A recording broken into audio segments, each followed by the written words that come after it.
Se você busca em ter seu próprio negócio e empreender no segmento que mais cresce no Brasil e lucrar até R$ 12 mil por mês, você precisa conhecer a Micromarket. Prazer, meu nome é Daniel, sócio fundador da Micro, e a gente é uma franquia de mercados autônomos. Esses mercados que funcionam com condomínios residenciais, empresas, hotéis, shopping e muito mais. A partir de R$ 60 mil, você monta a sua unidade, fatura 24 horas por dia, 7 dias por semana, em horários flexíveis, sem a necessidade de ter funcionários. Eu sei que parece ser bom demais para ser verdade, mas só no Brasil já existem mais de 10 mil unidades de mercados autônomos em funcionamento. Na Micromarket, você tem o retorno do seu investimento a partir de 6 meses e uma rentabilidade de 20 a 30% ao mês. É uma grande revolução que vem acontecendo no varejo brasileiro, onde cada vez mais o consumidor busca conveniência, praticidade e segurança no seu dia a dia. Então, se você ficou interessado, entre em contato com o nosso time comercial, que a gente vai te dar todo o suporte e te mostrar como é fácil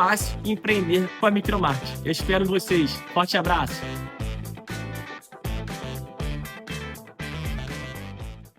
Alô, amigos, alô, turma. Muito bom dia para você ligado aqui no Acorda Vascaínos, nessa quarta-feira, dia 22 de outubro de 2025. Estamos chegando nessa manhã de quarta-feira para falar do Vasco.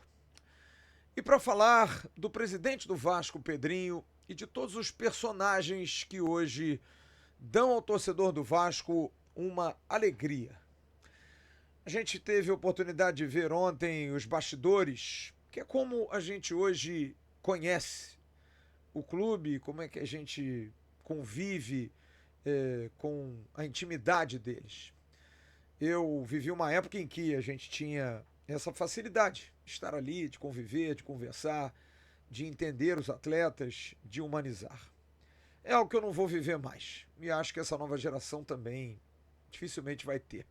Que eu lamento profundamente, porque esses momentos que vocês vêm hoje clamando num vestiário, quando tem uma vitória, eu, muitos outros, tivemos a oportunidade de ver em loco, convivendo em viagens, ficando em hotéis, convivendo num café, batendo um papo, numa concentração. Os tempos mudaram, né? Muito maximizado aí pela questão da pandemia, a gente ficou afastado. Então hoje a gente tem essa noção muito quando a gente tem imagens como essas. Eu, por exemplo, gostaria muito de ver também bastidores em derrotas, em empates. Mas é claro, a gente entende que o clube procura preservar os atletas e eu vi alguns especiais, como por exemplo do Manchester City, o City perdendo as primeiras temporadas até tornar-se o grande City do Pep Guardiola. E tem ali cenas emblemáticas, como do príncipe lá, do dono, do sheik, sei lá qual é a nomenclatura dele, que nas derrotas dizia, calma, vocês vão alcançar objetivos, e ali ele profetizava isso. Mas enfim, talvez eu esteja devaneando muito, talvez seja muito utópico da minha parte. Mas que bacana que a gente tem esses acessos, e a gente vê ali algumas manifestações muito importantes, mas eu quero destacar a manifestação do presidente do Vasco, Pedrinho.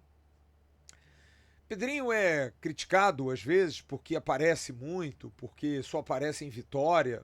A gente não pode dizer isso. A gente não sabe se nas derrotas ele vai ao vestiário. A gente não sabe como é que é o dia a dia, porque a gente não tem esse contato interno. Nem eu, nem nenhum jornalista, e nem vocês, torcedores. Mas eu acho que é muito importante a gente ter a noção de que quem esteve em campo, de quem conviveu com a história, e principalmente a história de um clube, hoje é presidente desse clube, tem uma dimensão, um tamanho, uma régua muito precisa sobre aquilo que as coisas são importantes, né? Daquilo que é o caminho. Porque você já viveu aquilo. Você tem uma experiência que quando o assunto volta ao seu convívio, quando vem alguma coisa parecida com aquilo que você viveu, chamado déjà vu, né? Você sabe conviver com aquilo, pela sua experiência. E eu falo disso porque convivi com muitos ex-atletas que viraram dirigentes e que, tirando a questão de treinador, que eu acho que é um trabalho empírico, é uma coisa muito que você depende dos outros, né? Os atletas, às vezes, comprarem a sua ideia e vi aí grandes ex-jogadores não darem certo como treinador. Mas acho que dirigente esportivo, acho que executivos de futebol, para mim, deveriam todos ter essa origem da bola. Porque acho que é fundamental, claro, desde que capacitados, a entender também os organogramas, os processos, a respeitar a hierarquia daquilo que você não comanda, por mais que você tenha estudado para tal, de entender o funcionamento de um departamento médico, entender o funcionamento de uma planilha de treinamentos de uma comissão, de entender da questão da preparação física, enfim, detalhes que você conviveu enquanto atleta, você questionou, muitos questionavam até demais, querem saber por que toma isso, por que toma aquilo, geralmente esses se tornam grandes, e o Fernando Diniz era muito assim, Diniz sempre foi um cara muito questionador, cheguei a conviver muito pouco com ele, mas convivi na época, quando jogador, principalmente aqui no Rio, nas vezes que cobria lá eventualmente o Fluminense, e ele sempre foi um questionador, como muitos outros. E falo aqui daqueles que eu tenho mais convivência, como o próprio Juninho Pernambucano, que é um cara muito preocupado com o que vai, o que não vai, o que faz, o que come, por que eu tomo isso, e acabou virando um ótimo diretor executivo no Lyon, mas é um cargo que você, de alguma forma, também é muito cobrado, porque as pessoas olham para você como se você fosse ainda um jogador. Pô, o Edmundo vai ser diretor do Vasco, quer dizer, o Vasco vai ser campeão de tudo porque o Edmundo vai jogar. Não, o Edmundo vai ser diretor.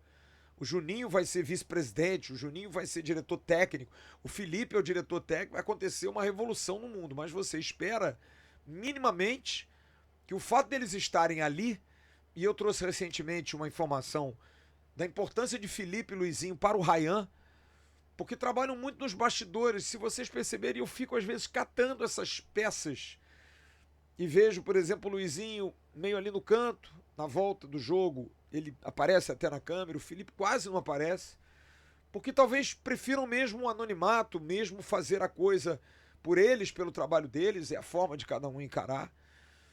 Mas acho que o Pedrinho, diferente deles, é o presidente do clube, que precisa estar ali, que precisa estar junto, e é claro que o jogador, quando vê um ex-jogador, e o Pedrinho eu já falei isso aqui, a gente pode ter críticas à gestão, a gente pode ter crítica a algumas posturas dele, da direção, a gente pode ter crítica quanto a algumas decisões que ele tomou, mas eu vou falar isso aqui sempre porque eu conheço.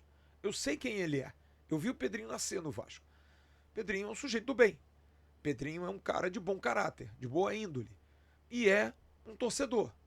Que é claro que sabe hoje um pouco diferenciar isso, ainda toma algumas atitudes, como aquela vez que tentou bater lá no árbitro, meio sem a postura de um dirigente, mas até eu entendi, mas não posso apoiar aquilo. Mas o Pedrinho é um cara que tem uma cabeça de melhorar o clube, de resolver o problema do clube. Se envolveu de pessoas ali que compram o barulho, de muita gente competente no jurídico, comprova aí mais de um ano depois, em função do que está acontecendo aí com o Josh Wander e a galera da 777, que estava arriscado o movimento, mas era um movimento sabedor. Eu outro dia, até antes do jogo, dei uma informação sobre a questão do que o Vasco vai usar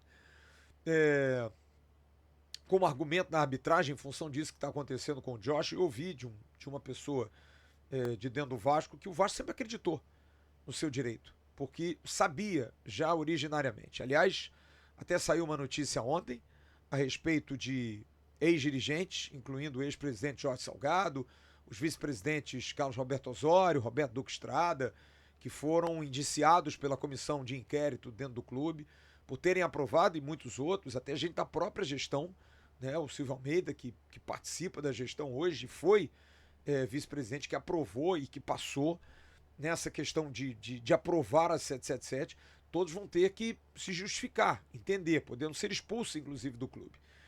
Acho que é um movimento que deveria englobar mais coisas, principalmente as empresas, que de alguma forma ganharam para isso. A Matix, a KPMG. Eu acho que tudo precisa ser muito bem apurado para se descobrir, mas como ontem até falou o nosso Saulo Viana no News, a gente não está aqui para julgar ninguém. Todos têm o direito à defesa e acho que isso precisa ser realmente, porque a aprovação, por quem quer que seja, por qualquer comissão que seja, por qualquer jurídico que seja, dessa empresa, que também é aquilo, foi aprovado em outros mercados. Os caras são bons no aspecto de convencimento, porque eles foram aprovados na Alemanha, eles foram aprovados na Austrália, eles foram aprovados na Itália, eles foram aprovados na Espanha. Quer dizer, os caras têm uma boa lábia. Na França, todos esses mercados aceitaram, todas essas regras e legislações aceitaram a 777 como parceiro. Então, isso precisa ser julgado e acho que o presidente Pedrinho mostrou que estava coberto de razão junto com seus pares. Mas no que tange a futebol, que eu tenho certeza é a seara que o Pedrinho gosta de falar, gosta de fazer, ontem me chamou muito a atenção o que ele falou antes do jogo. Que eu acho que é uma coisa que falta um pouco no vestiário quando a gente cobra há algum tempo, que falta mais Vasco dentro do Vasco, quando ele diz: eles estão devendo a gente há muito tempo.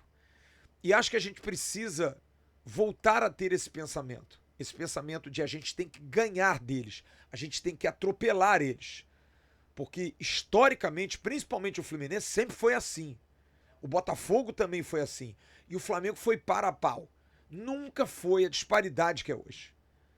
Que é algo que todas essas gestões temerárias, todas essas bobagens feitas por inúmeras gestões, tornou a distância muito grande.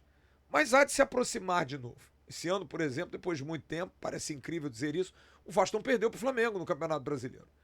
Né? Não perdeu. E jogou de igual para igual e teve chance de ganhar, principalmente o segundo jogo.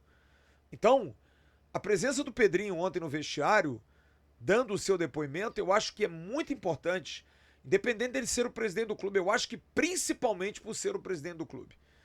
Pedrinho viveu um Vasco vencedor, viveu um Vasco campeão, viveu um Vasco com grandes nomes, viveu um Vasco com grandes histórias, viveu um Vasco com grandes jogadores e precisa trazer isso para esse grupo, porque esse grupo do Vasco é novo. Lucas Piton nunca viveu isso, Robert Renan nunca viveu isso, Paulo Henrique nunca viveu isso, Cauã Barros nunca viveu isso, Coutinho já, Ryan nunca viveu isso, Verratti, apesar da experiência, nunca viveu isso. Esses caras precisam entender o seguinte: vocês estão jogando num clube absurdo, num clube que isso aí que aconteceu segunda-feira é normal. Lotar Maracanã, ganhar e esmagar é comum ao Vasco. Sempre foi. O Vasco sempre foi uma grande potência esportiva no Brasil. Já falei isso aqui para vocês. Eu fazia jogos nos anos 90, final dos anos 80, início ali dos anos 2000, e eu ia para as transmissões esportivas, viajava, ia acompanhar o Vasco. Eu era marrento. Eu tinha muita confiança naquilo que acontecia em campo. Eu tinha muita certeza, porque quando na minha lua de mel fui ver o time empatar com o River Plate em Núñez, na semifinal da Libertadores, eu podia ter estragado a minha lua de mel, podia ter estragado meu casamento, mas eu tinha confiança no time. Eu tinha certeza que poderia dar certo, porque era um time bom, que é claro também perdia, mas ganhava muito mais do que perdia, competia. Era um time com grandes jogadores. E hoje eu vejo personagens como Felipe Coutinho saindo de um casulo, de um Felipe Coutinho tão apagado em relação à personalidade. Quem já viu o especial do Barcelona, da transformação do Barcelona, há um capítulo daquela história que fala do momento difícil do Coutinho no Barcelona. E sempre foi assim, muito introvertido, e talvez esse seja o grande problema do Coutinho, dele não ter uma mídia que o apoie para ir a uma seleção brasileira jogando a bola que ele está jogando. Porque ele é na dele, ele não dá muita entrevista, ele não aparece muito, ele é calado. E isso, infelizmente, faz a diferença, apesar de ser uma grande tolice. A gente não precisa de um comunicólogo jogando com a 10 da seleção. Eu preciso de um craque jogando com a 10 da seleção. Então você vê um Felipe Coutinho mais solto aparecendo, a gente vê um Ryan, falei isso ontem no News, amigos próximos. O Ryan tá outro cara, levinho, falando. Sabe o que é isso? É você aprender a vencer, é você criar uma casca de vencedor. E acho que Pedrinho e Felipe e Luizinho que estão ali dentro São os caras que podem dar a essa galera a seguinte mensagem: a gente ganhou porque a gente acreditava muito. A gente jogava tanta bola quanto vocês, porque os três jogaram muito futebol. Mas a gente acreditava no tamanho do nosso clube. A gente acreditava na força dessa torcida. A gente é o Vasco. E acho que quando esses jogadores acreditarem ainda mais que são o Vasco, vai ser difícil ganhar do Vasco. A gente vai perder? Claro que vai perder. Mas a gente vai jogar. A gente vai competir. Pode ser que tenha um dia que a bola não entre, pode ser que um dia tenhamos azar, pode ser um dia que alguém seja expulso, alguém que se machuque, mas em condições normais de temperatura e pressão, esse time, acertando a cabeça, sabendo que representa uma instituição de 127 anos, gente, não tem para onde correr. Não tem para onde correr. O Vasco passa a ser, assim como disse o Pedrinho, um time para brigar lá no teto, como sempre foi. O que o Vasco tem passado nesses últimos anos e tem uma campanha hoje melhor do que a última, que foi em 2017, tirando em 2011 e 12, quando o Vasco em 11 chegou na última rodada brigando pelo título e na 12 ficou ali na quarta colocação, se eu não me engano, ou pelo menos nessa altura do campeonato, na 30ª rodada, estava na quarta colocação. Foram só fracassos. Só na zona do rebaixamento, só de 10 para baixo, só, né? Então hoje a gente tem um time que está maduro, que está confiante, muito por conta do trabalho do Fernando Diniz, elogiado pelo Pedrinho. Diniz é o grande responsável, junto com o Admar Lopes, por esse momento do Vasco. O Admar cirúrgico nas contratações, cirúrgico nas escolhas, e o Diniz cirúrgico na montagem do time. Física, técnica, tática e psicológica. Tá tudo na mão dele. Absolutamente. Então eu queria fazer esse comentário de hoje em cima daquilo que falou o presidente ontem. Parabenizar o Pedrinho pela postura de estar ali como presidente, mas como ex-atleta e conhecedor de Vasco, como se dissesse, presta atenção em mim. Eu vivi isso aqui. Eu entrei nesse vestiário centenas de vezes e fui campeão aqui. Ganhei grandes partidas aqui. Joguei pelo Vasco grandes jogos em todo local. E fomos campeões, porque a gente acreditava na gente. E ele disse isso. Acreditem em vocês. Nada que vocês pensem contra vocês vai ajudar. Vocês precisam acreditar em vocês. Vocês precisam acreditar na torcida, jogar por ela. Pelo apoio dessa incondicional e apaixonada torcida do Vasco. Então fiquei muito feliz de ver a participação do presidente Pedrinho, que é um cara, como eu disse, que ainda é muito quieto, ressabiado com a mídia. Não falou com a gente aqui, o que é um direito dele. Juro que gostaria muito de entender, gostaria mesmo de entender, como é que o maior canal do Vasco não ainda teve a palavra do presidente. Espero que tenha um dia. Se não tiver, a gente tem que respeitar, por mais pedidos que tenhamos feito. Porque para mim, particularmente, como comandante do canal, o que importa é o Vasco bem. O que importa é o seu torcedor bem. O que importa é o presidente trabalhando bem, fazendo um bom trabalho. O que importa é a gente ver o presidente engajado em tudo. Trabalho, esforço, dedicação, a gente faz aqui do nosso lado. Tentando trazer as notícias de forma limpa, tentando fazer um jornalismo correto, para a gente poder cobrir momentos como esse. Então esse Acorda Vascaíno de hoje eu dedico ao presidente do Vasco, Pedrinho. Pelo que ele falou no vestiário, pelo que ele está abraçando, e tenho certeza que muito ansioso para chegar ao final do ano, para ele ver o Vasco na Libertadores, para ele ver o Vasco campeão da Copa do Brasil, para ele ver o Vasco com grana, para ele ver o Vasco com potencial construtivo vendido, para ele ver o Vasco com jogadores renovados, com novos jogadores contratados, com uma estrutura capaz de fazer o Vasco voltar a ser o Vasco que sempre foi. Talvez mais organizado do que na própria época do Pedrinho. Porque na época do Pedrinho, do Felipe, do Luizinho, eles eram a sustentação do clube. Eles e a torcida. Porque o Vasco não era esse primor de gestão. Talvez hoje a gente possa ter um time competitivo, bom, com ótimos jogadores. Eu vejo ali 4 pelo menos selecionáveis a curto prazo, Léo Jardim, Paulo Henrique, Coutinho e Ryan. Merecem uma chamada, merecem entrar no radar para uma Copa do Mundo. Com certeza merecem. Então a gente espera que que o Vasco possa se estruturar, que o Vasco possa ter esse time competitivo e tenha uma gestão melhor do que foi na época do Pedrinho. Porque lá os jogadores sustentavam. Hoje, se os jogadores puderem sustentar, mas ter uma gestão melhor, um clube mais organizado, com contas em dia, com dinheiro, o Vasco vai longe. O Vasco será gigante novamente. Daqui a pouco tem um Bom Dia Gigante com Emerson Rocha. Às 5h30, ali, 5h30. O Tabela do AV com Sérgio Kinde, com o Jean Faísca. E eu tô à noite no AV News. Grande abraço a todos. A gente se vê. Tchau.